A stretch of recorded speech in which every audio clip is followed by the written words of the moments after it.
The E-JSD is proud to present our Literature in the News segment, where we report on a current news topic. Sit back and enjoy the reading by our British accent AI voice. Check out the E-JSD on Substack. We publish fiction, short stories, and occasional news items, all delivered to your email inbox, or viewable via the Substack app. The Substack app is now available for download both on the Apple's App Store and Google Play. Librarians complained about being windowed for e-books by large publishing house in 2019.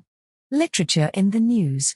I have an unshaken conviction that democracy can never be undermined if we maintain our library resources and a national intelligence capable of utilizing them. Franklin D. Roosevelt, in a letter to publisher Herbert Putnam.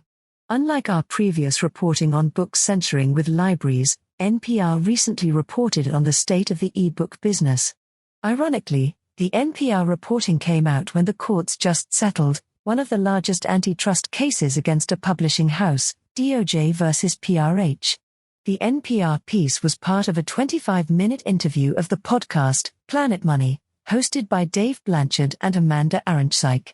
E-books have become a contentious problem between libraries and publishing houses.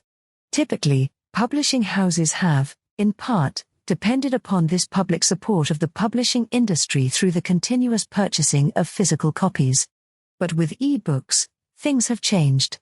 The first half of the interview deals with the library point of view of the problem, including a 2019 protest by librarians against the publishing house, Mcmillian, for its practice known as windowing. Windowing is where an e-book is embargoed to one copy of an e-book, creating long waiting periods for new titles. Ironically, both publishers and libraries agree to some restrictions on licenses to limit the number of people who can borrow an e-book. With a print copy, a library would have to purchase multiple copies for the ability to loan out multiple books, but with e-books, this isn't necessarily the case.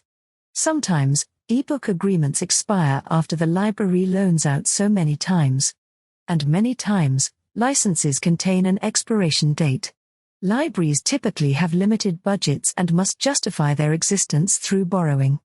Thus, many feel the restrictions being placed on by publishing houses is holding them back.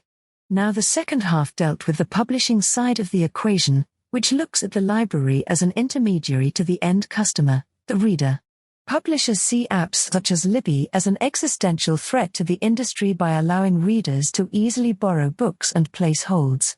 Worse is that many libraries have minimal standards to get borrowing privileges. We've seen this rise with banned books in many libraries across the nation, which for apps like Libby allows for greater access and less time spent on waiting lists. In the end, the 2019 protest by libraries over windowing failed. Then the pandemic happened, and many libraries were shuttered. Then in Maryland there was even an attempt to lower e-book prices for libraries, but a judge struck this down. But Mcmillian eased up on its windowing policy during the height of the pandemic, as more and more people needed access to e-books. But with the pandemic mostly over, and shuttered libraries reopening again, librarians are bracing for its return.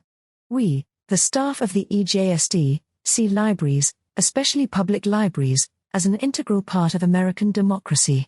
They serve both a dual purpose of providing information to the masses and supporting the very industry that creates and provides that information. Libraries are important to our nation's commitment to freedom of speech. In our humble opinion, society would be better served if there was a greater financial commitment to libraries than what's typical of them. They could serve as the great equalizer in the publishing industry. Thank you for listening to the E-JSD.